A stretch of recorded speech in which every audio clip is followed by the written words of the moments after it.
안녕하세요. 저는 작은 미디어 출판사를 운영하고 있는 30대 여성입니다.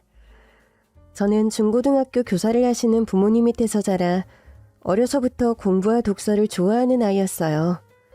책 읽기를 즐겨 하시는 부모님은 집에 TV를 두지 않고 책장에 책을 빼곡히 채워두셨고, 그러다 보니 저도 어려서부터 책을 가까이 하고 책 읽기를 즐겨 했네요. 그럼 부모님 덕분에 저는 정신적으로나 물질적으로나 모자람 없는 유년 시절을 보냈고, 늘 밝고 건전한 생각을 하는 건강한 사람으로 자랄 수 있었습니다. 그리고 그렇게 자라 서울대에 들어간 저는 학교 도서관에서 지금의 남편을 만나게 되었어요.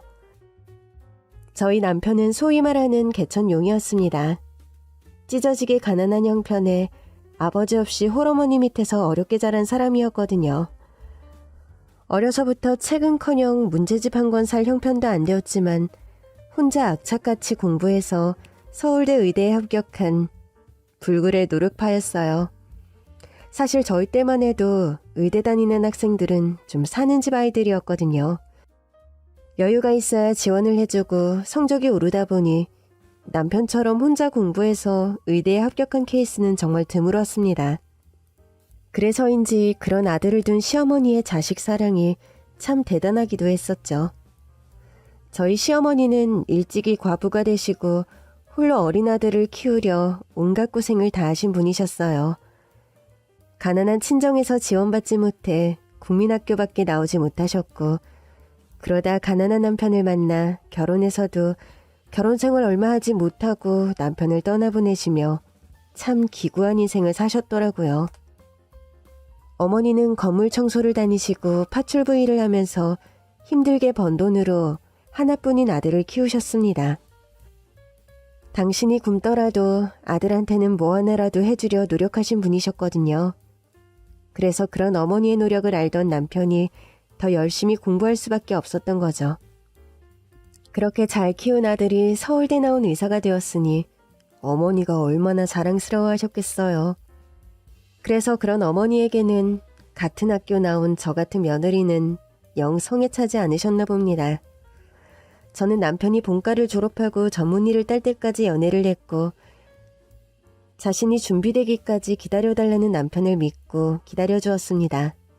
그러다 보니 동갑인 저희 나이가 어느덧 30이 훌쩍 넘어버렸더라고요. 딸 가진 저희 부모님은 내심 결혼 소식을 기다리고 계시고, 그 사이 남편은 의사로서 자리를 잡기 위해 무던히 애를 쓰고 정신없이 살았습니다.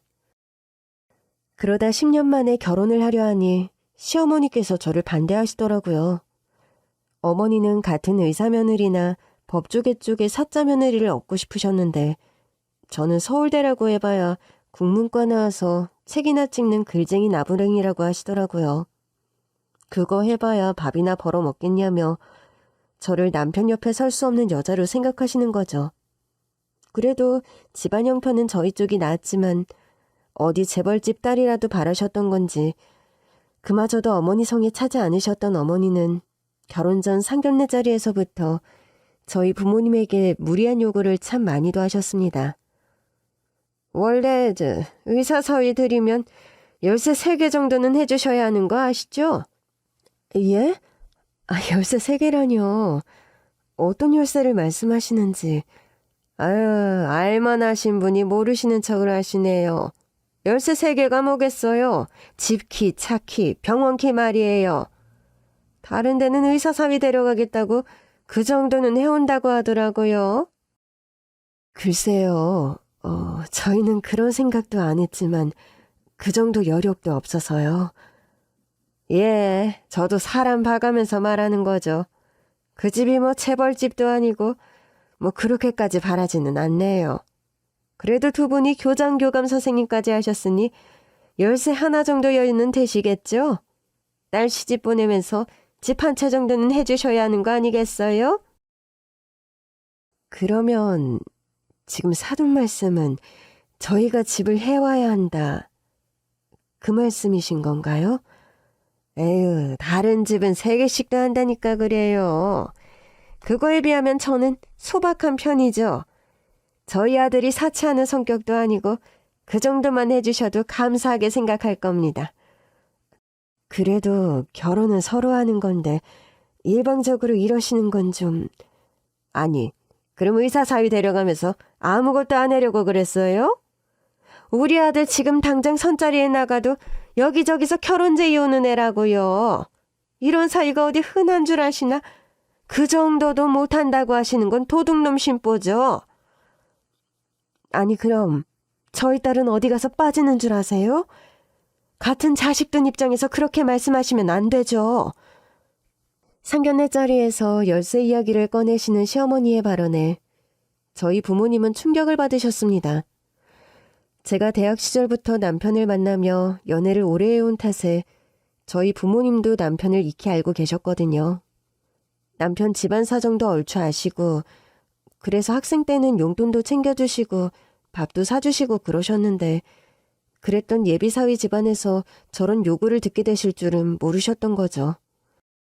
저 역시 평생 검소하게 사셨다는 어머니가 그런 욕심이 있으신 줄은 몰랐네요. 아니면 어머니 눈에 제가 차지 않아서 알아서 떨어져 나가라고 무리한 요구를 하신 게 아닌가 싶었어요. 그래도 다행히 남편이 잘 얘기해서 저희 집에서 도움 좀 받고 서로 모은 돈으로 해결하기로 결론이 났는데 그런 저희 결정이 마음에 들지 않으시는 건지 어느 날 저를 따로 불러서 예물예단 얘기를 하시더라고요. 그래, 집은 결국 그렇게 하기로 했더니 내가 넘어가마. 그럼 예물예단은 제대로 해야겠지? 나는 다른 거 필요 없고 현금 예단만 하면 된다. 현금이요, 어머니? 그럼 다른 건 하지 말고 현금으로만 준비하면 될까요? 금액은 어느 정도로 생각하세요? 5억. 현금으로 5억 마련해와라. 예? 5억이라뇨. 지금 제대로 말씀하신 거 맞으세요? 집 못해오면 그 정도는 해와야지 당연한 거 아니겠니? 우리 아들이 앞으로 너한테 벌어다 줄 돈이 얼만데 설마 그 정도로 아깝게 생각하는 거 아니겠지? 아까운 게 아니라 과한 요구이신 거죠. 저희 집에서 도와주셔서 집 하는 건데 현금 예단까지 하라뇨. 그것도 5억이라니. 어머니 정말 너무하시네요. 내가 뭘 너무해. 너무한 건 니들이지. 그럼 내가 우리 잘난 아들 순순히 뺏길 줄 알았어? 어머니는 의사 아들로 장사를 하려고 그러시는지 자꾸만 말도 안 되는 요구들을 하셨고 그 문제로 저는 남편과 파혼까지 갈 뻔했어요. 무려 10년을 만났는데도 결혼 문제로 헤어질 뻔했던 거죠.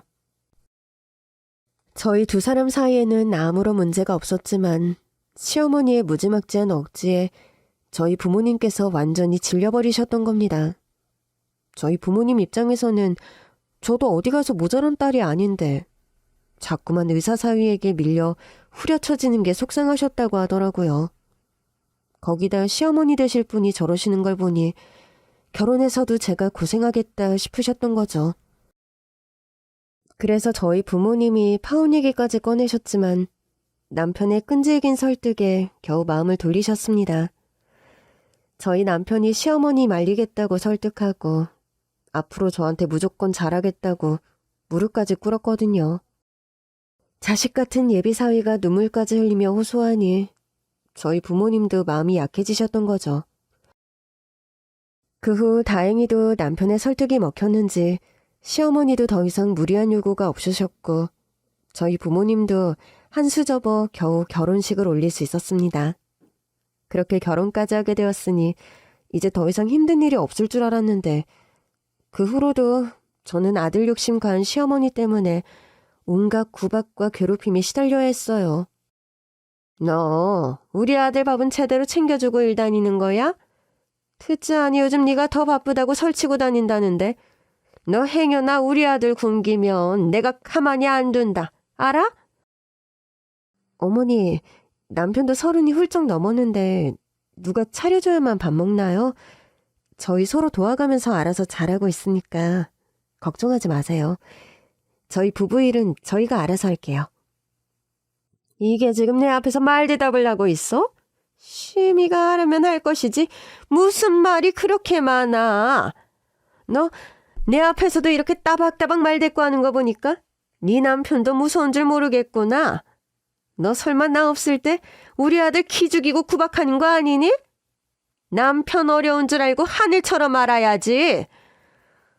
남편이 제 아들도 아니고 제가 남편 기죽일 일이 뭐가 있겠어요. 그냥 저희는 서로 존중하면서 살아요. 제가 여유 있을 때는 제가 하고 남편이 여유 있을 때는 남편이 하고요. 지금이 조선시대도 아니고 그런 말씀하시면 저 섭섭해요, 어머니. 그리고 남자가 하늘이고 여자가 땅이면 요즘 땅값 생각하면 제가 더 좋은 거 아니에요? 그러니까 저도 좀 귀하게 여겨주세요, 어머니. 어머니가 온갖 막말과 억지로 저를 괴롭히려 하셔도 저는 꿋꿋이 할 말 해가며 어머니를 이해해보려 했어요. 워낙 고생을 많이 하시고 옛날 분이시라 그러신 거지 마음까지 나쁘신 분은 아닐 거라고 말이에요. 하지만 제가 그렇게 노력을 해도 어머니는 자꾸만 저를 실망시키고 힘들게 하시더라고요.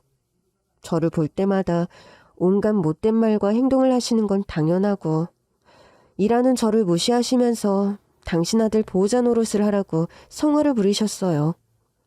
남편만 일하는 줄 아시는지 밤이고 새벽이고 상관없이 전화를 해서는 당신 아들 걱정만 하고는 하셨었죠. 내일 민성이 야간 진료하는 날 아니냐. 늦게 출근하면 혼자 점심 챙겨 먹어야 할 텐데 애끼니 거르지 않게 네가 잘 좀 챙겨라. 아니 차라리 네가 중간에 집에 가서 밥 먹는 것 좀 봐주던가. 어머니, 40 다 되어가는 어른이 자기 끼니 하나 못 챙길까요? 어머니 아들 누구보다 똑똑하고 야무지다면서요. 남편도 그 정도는 알아서 할 수 있어요. 그리고 저도 일하느라 바빠요, 어머니. 또 말대답이야? 네가 일을 하면 뭘 얼마나 한다고? 일하는 게 아니라 밖에 나가서 남자들 만나고 돌아다니기 바쁜 거 아니고? 그런 일들이 한두 번이 아니니 익숙해질 법도 했고 저도 매번 유연하게 넘어가려 했지만 저도 사람인지라 어쩔 수 없이 상처가 되기는 하더라고요. 그래서 가끔씩은 남편 몰래 울기도 하고 나가서 소리 지르고 스트레스를 풀기도 했는데 눈치 빠른 남편은 그때마다 눈치채고 저를 달래주곤 했습니다. 그리고는 시어머니 대신 미안하다며 저보다 더 힘들어하곤 했어요. 남편이 중간 노릇을 못하는 게 아니었고 노력을 많이 했지만 워낙 고집스럽고 남의 말 듣지 않으시는 시어머니를 당할 수가 없었거든요. 남편 말로는 원래는 안 그러셨다는데 왜 점점 심해지시는지 알 길이 없었죠. 그러던 어느 날이었습니다. 그날은 남편이 늦게 들어오는 날이었어요. 남편의 병원은 원장들끼리 일주일에 2번씩 번갈아 가며 심야 진료를 하곤 했는데 그날은 저희 남편 순번이었죠. 평소 남편이 심야 진료를 하는 날이면 저랑 출퇴근 시간이 겹치다 보니 서로 얼굴도 못 보고 헤어지는데 아무래도 부부 사이에 얼굴 한번 못 보고 자는 게 아닌 것 같아서 남편이 늦게 들어오더라도 얼굴 보고 자거나 남편 들어오는 소리를 들으면 자다가도 일어나서 인사를 하곤 했었어요. 제가 워낙 잠기가 밝거든요. 그런데 그날은 제가 유난히 피곤했었던 건지 남편이 들어온 줄도 모르고 잠들었나 보더라고요. 그럴만도 했던 게 저도 일하는 사람이다 보니 일 때문에 피곤한 것도 있었지만 그즘 시어머니의 히스테릭한 간섭이 더 심해지셔서 제가 너무 시달린 상태였어요. 그렇다 보니 심적으로 많이 부담되었던 저는 그날은 남편도 없고 집에 들어오자마자 씻고 바로 누워버렸죠. 저녁도 거르고 잠에 들었던 저는 남편이 옆에 눕는 것도 모르고 있었습니다. 남편도 그런 제가 얼마나 피곤했을까 싶었는지 저를 깨울까 싶어 침대 끄트머리에 누워 있었다는데 남편의 그런 노력에도 불구하고 누군가의 방해에 저는 깜짝 놀라 일어날 수밖에 없었습니다. 그 늦은 새벽에 대체 누가 카톡을 그렇게 보내는지 카톡 하는 카톡 알람 소리가 시끄럽게 울려댔거든요. 그 바람에 저는 잠에서 깨버렸고 막 잠들었던 남편도 화들짝 놀라며 일어났습니다. 남편은 저를 깨워서 미안하다며 서둘러 핸드폰 알람을 끄려고 했는데 얼핏 본 카톡 화면의 발신자는 다름 아닌 어머니였어요. 남편과 저는 그 발신인을 확인하고 깜짝 놀랄 수밖에 없었습니다. 낮에도 저를 들들 볶으셨으면서 어머니께서 잠도 안 주무시고 늦은 새벽에 아들에게 카톡을 왜 하시는지, 이번에는 또 무슨 일 때문인지 덜컥 심장이 내려앉은 기분이었죠. 미안해. 당신 잘 자고 있었는데 괜히 나 때문에 깼지? 아니, 이 새벽에 대체 누가 이렇게 카톡을 보내는 거야? 하여간에 사람들이 낮밤도 없는 건지 정말 개념 없네. 병원에서 연락 온 건 아니지? 하긴 병원이었으면 전화를 하지 카톡을 하지는 않겠지. 대체 누구야? 아니, 어머니였네? 어머니? 어머니가 이 시간에 왜? 어머니 무슨 급한 일이 있으신 건가? 보통의 자식이었다면 그 새벽에 어머니에게 카톡을 받고 걱정부터 하기 마련일 겁니다. 저희도 원래라면 어머니 걱정이 먼저 들었겠죠. 하지만 저희가 그동안 시어머니에게 워낙 당한 일이 많아서 그런지 그 카톡도 별로 좋지 않을 거라는 예감이 들더라고요. 그리고 아니나 다를까 시어머니가 남편에게 보낸 것은 제가 찍혀있는 사진이었습니다. 대체 언제 제 뒤를 쫓아다니며 그런 사진을 찍으신 건지, 하루 종일 제 뒤를 쫓아다니며 참 많은 사진을 찍으셨더라고요. 그리고 그 중에서 제가 우연히 남자들과 함께 있는 사진을 추려서 남편에게 보내신 거였어요. 민성아, 이것 좀 봐라. 네 처가 네 뒤에서 무슨 짓을 하고 다니는 줄 아니?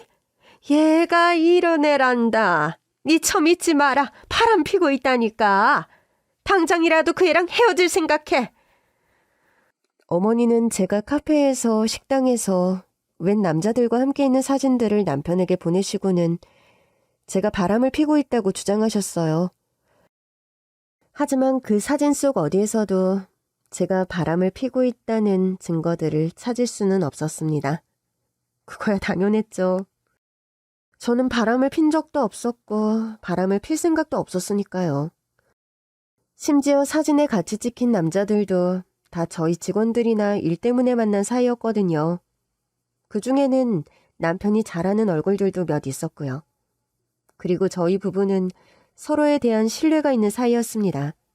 남편은 당연히 그 사진들과 시어머니의 억지 주장을 믿지 않았죠. 제가 그럴 리가 없다는 건 누구보다 제 남편이 잘 알고 있었고 이번에도 시어머니가 억지를 부린다고 생각했을 겁니다. 그래서 남편은 그 말도 안 되는 사진을 보고는 한숨을 길게 쉬고는 제게 미안하다고만 하더라고요. 그리고는 미안해서 그런지 베개에 고개를 묻어버렸습니다. 지친다는 듯 고개를 쳐박는 남편이 걱정되어 가까이 갔어요. 그랬더니 남편이 몸을 부르르 떨며 눈물을 흘리고 있더라고요. 결혼하고 남편이 우는 걸 한 번도 본 적이 없었던 저는 남편이 슬퍼하며 우는 모습에 깜짝 놀랄 수밖에 없었습니다. 여보, 당신 울어? 미안해. 당신한테 정말 미안해. 당신같이 결백한 사람이 어디 있다고 이런 모욕을 당하게 하다니. 내가 당신한테 미안해서 어쩌지? 여보, 그렇다고 왜 울어? 당신이 잘못한 것도 아니잖아. 내 잘못이나 마찬가지지. 나 같은 놈 만난 것 아니었으면 애초에 당신이 이런 일을 당할 일도 없었을 거고 이런 취급 겪을 일 없잖아. 당신 지금 기분 많이 상했을 거 아니야. 물론 내가 바람을 폈다는 이런 말 듣는 게 기분 좋지는 않지만 그렇다고 당신을 원망하지는 않아. 당신은 지금도 날 바로 믿어줬잖아. 그거면 됐지 뭐. 그래도 어머니가 당신 뒷조사까지 했으니 당신도 놀랐을 거 아니야. 정말 내가 당신 볼 낯이 없다. 어머니가 왜 이렇게까지 하시는 건지 정말 모르겠어. 아무리 그래도 사람이 할 말이 있고 못할 말이 있지. 당신이 바람을 폈다고? 어떻게 이렇게 말도 안 되는 소리까지 하실 수가 있는 거야. 저도 남편도 시어머니가 대체 왜 이렇게까지 하시는 건지 이해할 수가 없었습니다. 아무리 며느리가 마음에 안 든다고 해도 결혼까지 시켰으면 이제 한 식구로 인정해 주시는 게 맞는 일이지 않나 싶어서 말이에요. 자식이 이혼하는 것보다는 마음에 안 드는 며느리라도 잘 지내는 게 어머니한테도 더 나은 일이라 생각했는데 아무래도 저희 어머니는 저희가 어떻게든 헤어지기를 바라시는 듯 느껴졌습니다. 그동안 시어머니 때문에 헤어질 수는 없다고 생각하며 여러 번 참아왔지만 어머니가 제 뒤를 쫓아다니며 이런 짓까지 하시는 걸 보니 얼마나 더 참을 수 있을까 싶더라고요. 참고 참던 저의 인내도 점점 바닥을 드러내는 듯했죠. 남편은 그런 제 눈치만 보고 있고 저는 그런 남편을 보고 아무 말도 할 수 없었어요. 자꾸만 미안해하는 남편에게 당신 잘못이 아니라는 말만 해주었지만 서로의 잘못이 없다고 한들 시어머니께서 자꾸 저렇게 분란을 만드신다면 앞으로 이런 불안하고 위태로운 관계가 얼마나 지속될 수 있을까 당연한 걱정을 할 수밖에 없었어요. 그리고 저와 같은 생각을 한 건지 숨죽여 울던 남편은 결국 목 놓아 대성통곡을 했습니다. 그 서러운 남편의 울음에 저도 눈물이 나더라고요. 여보, 나 정말 힘들어. 나 사실 너무 힘들어. 당신이나 나나 아무 잘못이 없는데 대체 언제까지 이렇게 힘들어야 해? 서로 좋자고 한 결혼이고 부부 사이에는 아무 문제가 없는데 우리 어머니 때문에 이런 일이 벌어지는 거잖아. 그동안 당신이나 장인 장모님 힘들게 한 걸 생각하면 내가 더 이상은 참기만 하면 안 되겠다는 생각이 드네. 이제는 나도 어머니랑 관계를 결단을 내야겠어. 그래서 뭘 어쩌려고?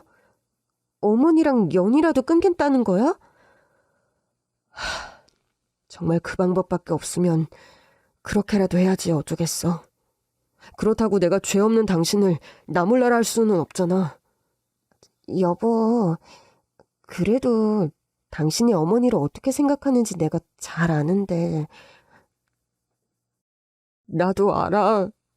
나도 내가 어머니한테 그런 생각 품으면 안 된다는 거 잘 아는데 그래도 이제는 너무 힘들다.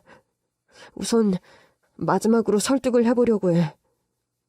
내 진심을 어머니한테 전하고 마지막으로 얘기 드려보고도 안 되면 그땐 정말 나도 모르겠네.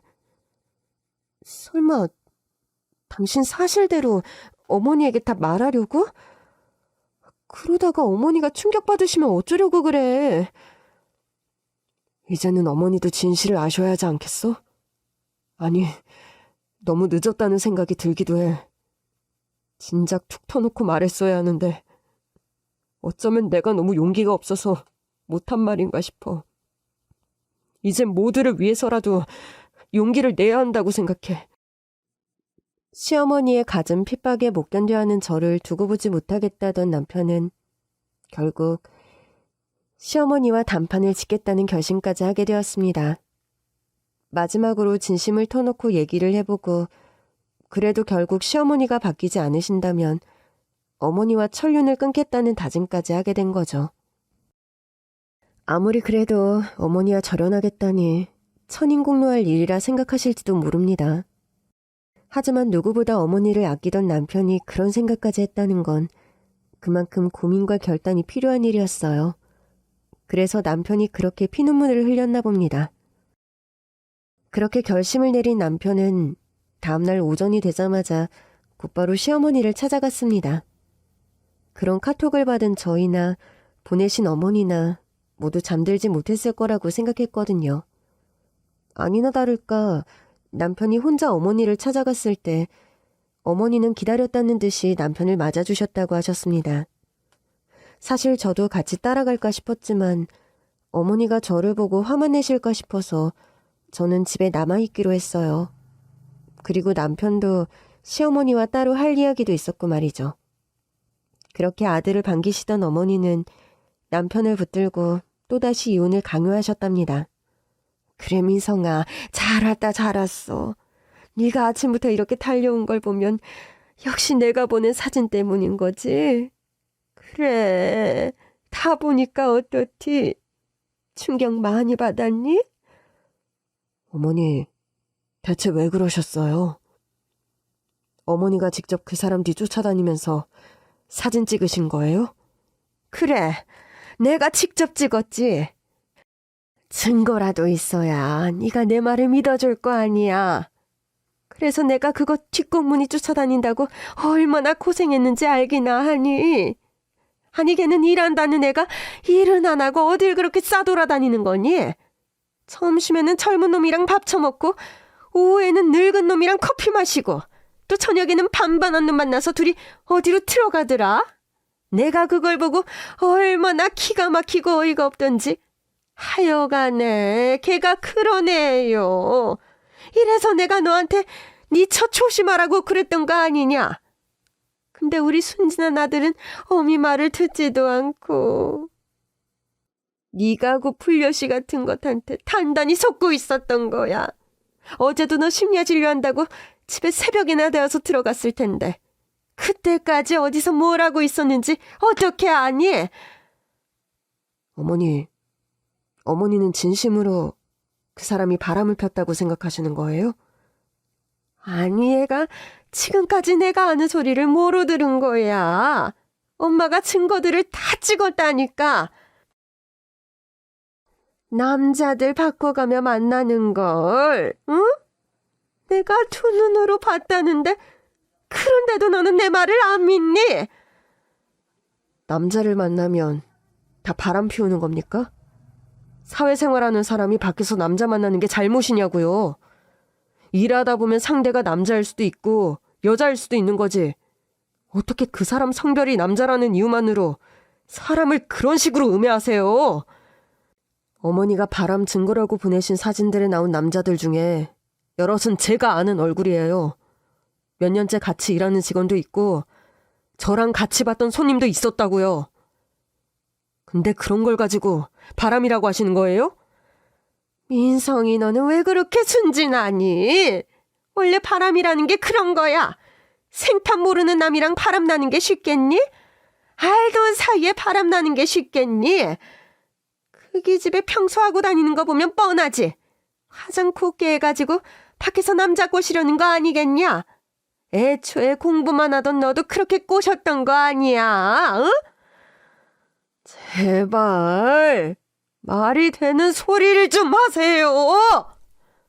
연주만큼 착하고 순진한 여자가 어디 있다고 사람을 그런 식으로 모욕하세요. 연주가 바람이라니 말도 안 되는 소리예요. 밖에서 남자 만났다고 다 바람이면 하루 종일 여자 간호사들이랑 일하는 저는 100번도 더 바람났겠네요. 어머니는 제가 밖에서 직원들과 밥 먹고 길 가다가 아는 여환자 만나서 인사 나눠도 바람이라고 하실 거예요? 아니, 갑자기 그런 소리를 왜 하니? 바람을 피운 건 연주캔데 네가 왜 오해를 받아? 네가 그럴 애 아니라는 건 내가 누구보다 잘 아는데. 그리고 너랑 걔랑 같니? 너는 사람 살리는 일 하는 건데 여자들이랑 좀 붙어있고 그래도 괜찮지? 왜 매번 저는 청렴결백하고 연주는 아니라고 생각하세요? 어머니는 제가 그럴 사람이 아니라고 하시지만 제가 아는 연주도 그럴 사람 아니에요. 아니, 사실 연주가 이 상황에 진짜로 바람을 피운다 그래도 할 말 없죠. 만약 연주가 바람을 피운다고 해도 그건 연주 잘못이 아니라 제 탓일 거예요. 제가 그 사람 억지로 붙잡아서 기어이 결혼한 탓에 그 사람이 이런 고통을 받잖아요. 이렇게 말도 안 되는 일로 시달리고 고통받는데 그 사람이 다른 생각 안 하는 게 대단한 거죠. 만약 제가 연주였잖아요? 저는 저 같은 놈이랑 하루도 못 살 것 같아요. 네가 어디가 어때서? 찬란 의사 남편 데려다 살면 최고의 복인 줄 알고 살아야지. 네가 걔에 비해 빠지는 게 뭐가 있다고? 제발 좀 그만 좀 하세요. 대체 왜 그렇게 며느리를 미워하지 못해서 안달이 나셨어요? 어머니는 제가 정말로 이혼하셨으면 좋겠어요? 이혼하고 평생 혼자 사는 걸 보는 게 바라시는 거냐고요? 네가 왜 혼자 살아? 이혼하고 다른 좋은 여자랑 살아야지. 세상에 여자가 걔 하나뿐인 것도 아니고 네가 뭐가 걱정이야? 연주만한 여자는 어디 있는 줄 아세요? 제가 이혼해서 재혼해도 그런 사람 못 만나요. 아니, 저 만약 연주랑 이혼하면 재혼 절대 안 할 거예요. 제가 뭐하러 재혼해서 이런 꼴을 또 보겠어요? 어머니가 나아지실 거라는 보장이 없는데 그래서 제가 어머니 때문에 연주랑 이혼을 해야겠어요? 정말 그렇게 해야만 어머니 속이 편하시겠어요? 아들 인생 이렇게 망쳐야 후련하시겠냐고요? 대체 왜 그러세요? 왜? 저 연주랑 이혼하기 싫어요, 정말. 근데 연주랑 이혼 안 하려면 제가 어떻게 해야겠어요? 왜 제가 어머니를 포기하게 만드세요? 그게 무슨 말이야? 포기를 한다니? 너 지금 나를 포기하겠다는 말이야? 그 여우 같은 것이랑 살겠다고? 엄마를 안 보겠다고? 예, 저도 그러고 싶지 않아요. 그래서 여태 버텼잖아요. 처가댁에서 안 좋은 소리 듣고 파혼할 뻔하고 헤어질 뻔한 위기 다 넘어가면서도 저 어머니 놓치지 않으려고 노력했어요. 근데 어머니는 저를 끝끝내 벼랑으로 내모시네요. 솔직히 말하자면 말이죠. 어머니가 저 낳아주셨으면 저 진작에 어머니와 연 끊었을 거예요. 아무리 친모라 그래도 사람이 어떻게 저러나 싶어서 연 끊었을 거라고요. 근데 어머니가 나를 낳은 사람이 아니니까 나를 낳지도 않고서 아버지 돌아가신 뒤로도 나를 친자식처럼 키우셨으니까 그 은혜가 너무 크고 감사해서 그래서 어머니를 놓을 수 없었던 거라고요. 너 무슨 소리를 하는 거니? 내가 민성이 너를 안 낳았다니 무슨 얘기를 하는 거야? 너 어디서 뭘 들어서 이러는 거야? 네가 어디서 뭘 들었는지 몰라도 그거 다 아니다. 네가 잘못 알고 있는 거야. 내가 네 엄마인데 내가 너를 안 낳았으면 누가 널 낳아? 그만하세요. 그렇게 안 하셔도 저 다 알고 있었어요. 진작 다 알고 있었다고요. 민성아. 남편이 시어머니에게 밝히겠다는 진실이 바로 이것이었습니다. 시어머니가 남편의 생모가 아니었다는 사실 말이에요. 남편을 누구보다 사랑하시며 친자식 그 이상으로 키워내신 시어머니는 죽을 때까지 비밀로 하고 싶으셨겠지만 사실 남편은 이미 오래전에 알고 있었다고 했어요. 그럴 수밖에 없었던 게 저희 남편의 혈액형은 AB형인데 어머니는 O형이셨거든요. 국민학교밖에 나오지 못한 시골 출신 어머니께서는 그게 무슨 의미인지 알지 못하셨지만 나이를 먹어가며 깨우치는 게 많았던 아들은 그 사실을 금방 깨달을 수밖에 없었습니다. 그래서 뭔가 이상하다 싶었는데 그러다 어느 날 아버지의 먼 친척을 찾아가서 물어봤다 그러더라고요. 그러자 그분이 남편에게 놀라운 이야기를 들려주셨다고 하셨어요. 사실 남편의 친모는 따로 있었고 어딘가에 살아도 있었지만 갓난쟁이인 남편을 낳고 집을 나가버려 그 뒤로 소식을 모른다고 말이에요. 동네 소문으로는 돈 많은 남자를 만났다느니 원래 다른 기둥서방이 있었다느니 별별 소문이 있었지만 실상은 제대로 알 수 없었습니다. 다만 친모였다는 그 여자가 자기 자식을 낳자마자 버리고 도망을 갔다는 사실뿐이었죠. 그 후 아버님께서는 어린 아들을 키워줄 세부인이 필요하셨고 그렇게 중매로 지금의 시어머니를 들이셨다고 하셨습니다. 그리고 시어머니는 갓난쟁이 의붓아들을 친아들처럼 생각하며 키우셨답니다. 어찌나 지극정성으로 돌보셨는지 그 집 사정을 모르는 사람들은 전부 다 어머니가 남편의 친모인 줄 알았다고 하더라고요. 그러다 남편이 10살 무렵 시아버지께서 돌아가시고 시어머니는 피 한 방울 안 섞인 아들을 홀로 떠맡게 되셨던 거죠. 사람들은 기구한 팔자가 된 시어머니를 동정했고 여자 혼자 어찌 아들을 키우겠냐며 남편을 고아원에 보내라고 하셨답니다. 그때 워낙 먹고 살기 어렵다 보니 다들 이해하는 분위기였어요. 그래도 여유가 좀 있었더라면 모르겠지만 시아버지가 빚만 남기고 가신 상황에 사람들은 가난한 형편 때문에 내 자식도 보내는 마당에 낳지도 않은 자식을 업어 키우는 건 미련한 짓이라고 다들 어머니를 설득했겠죠. 하지만 시어머니는 그럼에도 불구하고 남편을 보내지 않으셨습니다.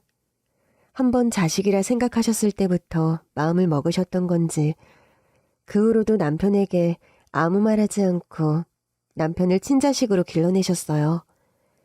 찢어지게 가난한 형편에 당신은 굶어도 자식은 먹이고 입히며 끝까지 공부시킬 정도로 말이에요. 결혼 전 남편에게 그런 사연을 미리 들어 알고 있었던 저는 어머님이 참 대단하시다고 생각했어요. 과부가 되어 쪼들리는 형편에 남의 자식 거두는 게 쉽지 않을 텐데 참 대단한 결정을 하셨다 싶더라고요. 그래서 그런 어머님이 대단하다 싶어 저도 어머니에게 잘하려고 했습니다. 남편이 친자가 아니라는 사실을 어머니가 숨기고 싶어 하시니 직접 말은 하지 못해도 속으로는 어머니를 존경하고 존중하며 저도 어머니와 잘 지내보고 싶었어요. 하지만 그렇게 어려움 속에서 길러낸 자식이 너무 귀했던 탓인지 결국 이런 상황을 만들고 말했던 거죠. 너 대체 언제부터 알고 있었어? 누가 말해줬어? 응? 누가 말해주긴요. 그냥 제가 알았어요. 어머니는 모르시겠지만 엄마 혈액형에서는 제 혈액형이 나올 수가 없어요. 사실 처음에는 제 검사 결과가 잘못 나온 줄 알았어요. 그 시절에는 종종 그런 일이 있으니까 내가 잘못 알고 있는 거겠지 싶었죠.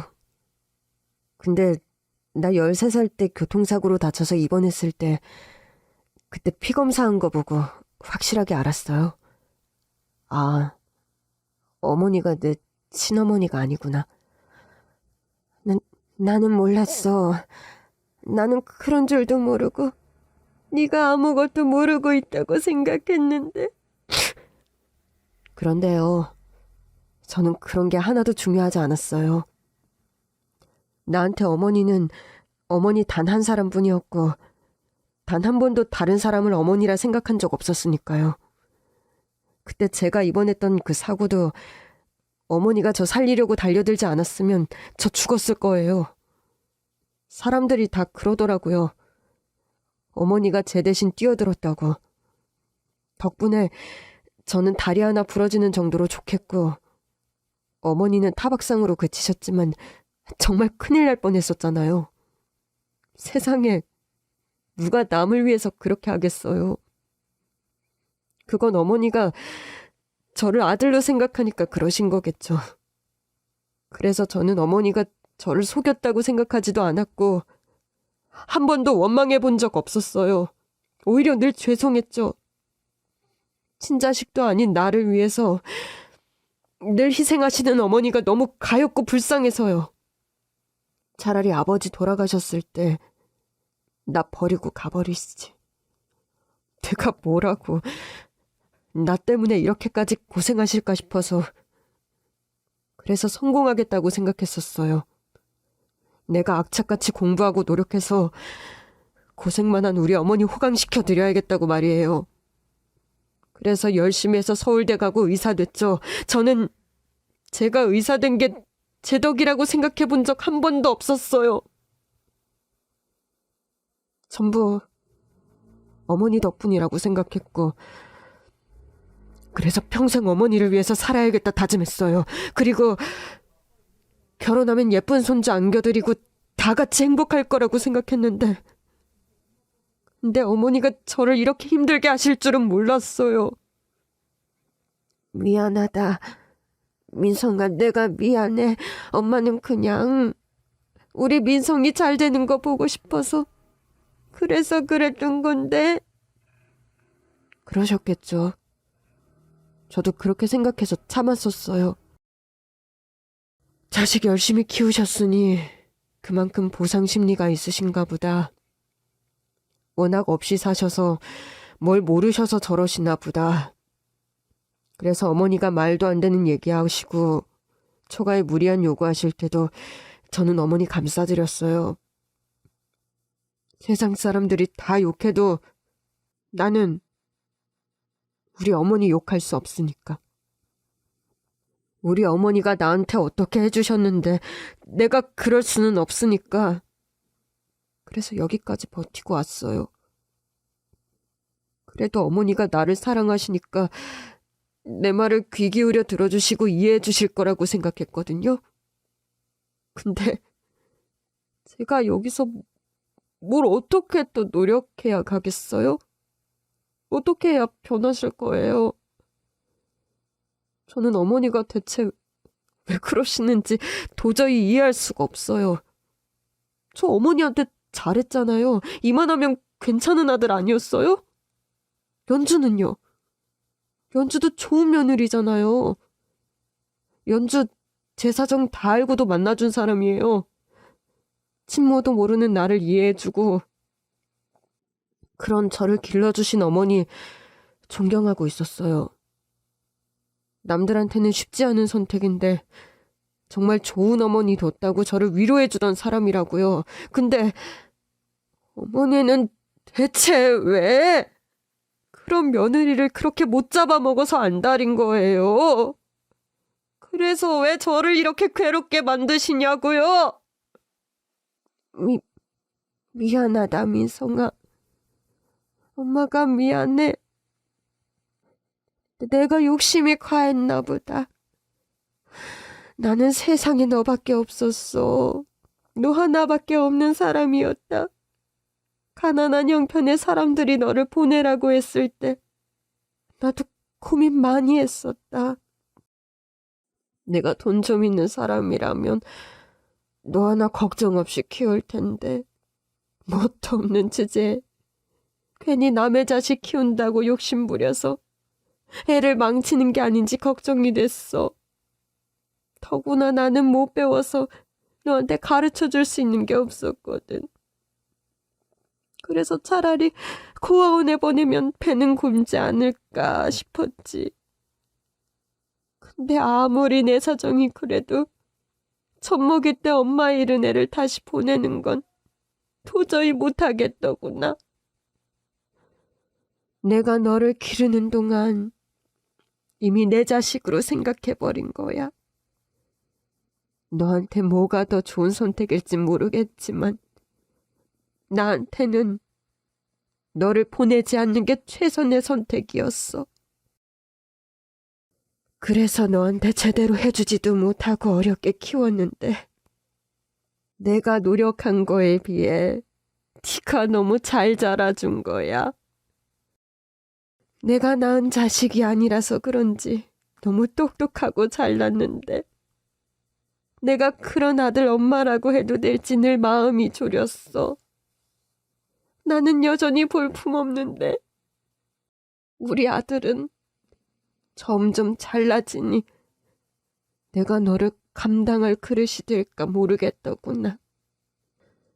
그러면서도 한편으로는 나한테 이렇게 잘난 아들이 있다는 게 너무 자랑스러웠어. 너를 보면 내가 그동안 고생했던 게 보람됐구나 싶고 내가 남편 복은 없어도 아들 복은 있구나 싶었다. 그래서 언젠가부터 내가 욕심을 부린 모양이다. 결혼하고서도 어머니 챙겼잖아요. 제가 달라진 게 없는데 어머니는 왜 그러셨어요? 내 아들이 하늘만큼 잘났다고 생각해서 다른 건 눈에 보이지 않는 모양이야.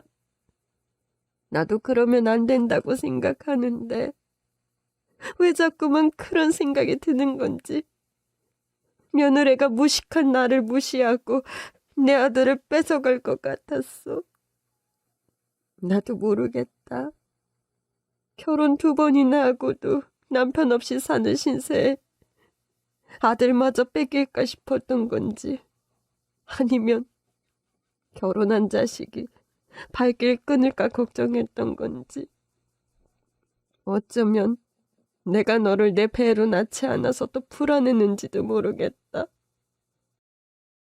친자식이었으면 핏줄로 이어져 있으니 그거라도 믿고 사는 건데, 나는 그러지를 못했으니 그게 자꾸 불안해져서 너마저 없으면 나는 혼자 되는 건데 내 새끼 없이 살게 될까봐 그게 두려워서 그랬던 것 같다. 나도 문득문득 내가 잘못 생각하고 있다고 생각하면서도 뒤돌아서면 그게 안 됐어. 미안하다, 민성아. 연주한테도 너무 미안해. 제가 어머니를 왜 모르는 척해요. 피가 안 섞이면 뭐 어때요? 저한테는 어머니밖에 없다고 말씀드렸잖아요. 어머니, 저도 어머니랑 멀어지고 싶지 않아요. 그러니까 제발 저 좀 도와주세요. 어머니는 결국 자기 연민과 자격지심에 불안을 느끼셨던 겁니다. 서울대 나온 며느리가 자신을 무시할까봐, 피 한 방울 안 섞인 잘난 아들이 자신을 버릴까봐, 평생 아들만 보고 살아오셨던 어머니로서는 그런 게 모두 걱정되셨던 거겠죠. 물론 그런 마음을 이해한다고 해도 어머니의 행동들은 너무 과했다고 생각해요. 남편도 그렇게 생각했는지 뭔가 다른 문제가 더 있지 않을까 걱정이 된 모양입니다. 그래서 남편은 어머니의 그런 행동들이 정신적 문제이지 않을까 싶어 정신과 의사를 하는 동기에게 어머니를 모시고 갔어요. 그러자 정말로 어머니에게서 문제가 발견되었더라고요. 모든 것은 불안해서 기인한 정신 이상 때문이었습니다. 처음에는 걱정되어 염려하던 마음이 점점 커져서 언젠가부터 상상하게 되고, 그러다 보니 점점 현실과 망상을 구분하지 못하고 그렇게 믿어버리는 거였죠. 의부증이나 의처증 같은 의심병도 그런 맥락이라 하더라고요. 그러다 여기서 더 심해지면 조현병이 될 수도 있다니 가볍게 생각해서는 될 일이 아니었습니다. 그리고 그 결과에 어머니는 누구보다 충격을 받으셨어요. 당신 스스로도 왜 이러나 싶으셨지만 정말 정신문제일 거라고는 생각하지 못하셨나 보더라고요. 아이고, 내가 결국 노망이 들어서 늙으면 죽어야지. 뭐하러 여태 살아서 내 아들 이렇게 우습게 만들고 있나. 미안하다, 민성아. 다 이 엄마가 모자라고 추해서 그런다. 미안해. 그러지 마세요, 어머니. 어머니가 모자라서 그러신 게 아니에요. 어쩌면 제가 어머니를 더 보살피지 못해서 그런 거죠. 바쁘다고 핑계댈 게 아니라 더 자주 들여다보고 관심을 가졌어야 하는 건데, 제가 돈 잘 번다고 돈으로만 효도했네요. 저 정말 자식 자격 없어요, 어머니. 아니야, 다 내 탓이지. 네가 뭘 잘못했니? 아무튼 이제 문제도 알았고 내가 열심히 치료받으마. 치료받으면 나도 다 나을 수 있는 거지? 그렇지? 진심이세요? 어머니 정말 치료받으실 거예요? 그럼 당연하지. 의사 아들을 두고도 환자가 아픈 걸 방치하겠니? 내가 무슨 일 있어도 무사히 치료받을 테니까 민성이 너도 이제 걱정하지 말아라. 내가 너희들을 위해서라도 나아져야지. 그래도 병이라고 하니 나아질 기미가 있어 차라리 다행이지 않니? 저는 혹시나 정신과 진단에 어머니가 충격을 받아 부정하시지 않을까 걱정했지만, 다행히 어머니께서는 자신의 상태를 겸허히 받아들이셨습니다. 그리고 자발적으로 입원 치료를 동의하시며 어머니는 결국 정신병원에 입원하셔서 치료를 진행하기로 하셨어요. 혹시 그마저도 거부하시면 어떻게 해야 할지 걱정이 많았는데 자식을 걱정하시는 어머님이 마지막까지 자식을 위하는 결정을 내려주셨네요. 그리고 어머니는 거의 반년간 입원 치료를 받으셨고, 그런 어머니를 걱정하던 남편은 거의 매일 어머니를 찾아가 어머니를 안심시키며 어머니의 치료를 도왔습니다. 물론 저 역시 자주 병원을 드나들며 어머니를 챙겨드렸죠. 사실 그동안 저를 워낙 미워하셨던 시어머니시라 제가 간다고 해서 좋아하실 거라고 생각을 하지 않았는데 치료 덕분인 건지 다행히도 어머니께서 저를 반겨주시더라고요. 그리고 저를 붙잡고 미안했다고 말해주시는데 그 한마디에 그간의 모든 고생이 지워지는 듯 했습니다. 아가, 그동안 많이 힘들었지? 어쩌다 나 같은 시애미를 만나서 네가 그런 고생을 했어. 이렇게 예쁘고 착한 며느리 잘해주기만 해도 모자랄 판에. 내가 어떻게 너한테 그런 짓을 했는지 모르겠다. 지금 생각해보면 정말 귀신이라도 씌웠던 것 같아. 거기다 우리 집 사정도 다 알았으면서 묵묵히 있어준 게 참 고맙고. 난 그런 것도 모르고 내가 니들 고생시켜서 너무 미안하구나. 어머니가 그렇게 말씀해 주시니 너무 감사해요. 그래도 어머니 이렇게 좋아지신 거 보니까 정말 좋아요. 요즘 정말 좋아 보이세요, 어머니. 맞아. 내가 평생 이렇게 마음이 편했던 적이 있었나 싶구나. 내려놓으면 이렇게 편해지는 것을 그 긴 세월 동안 뭘 그렇게 미련하게 치고 있었던 건지 모르겠어. 이제서야 눈이 맑아지고 세상이 제대로 보이는 기분이구나.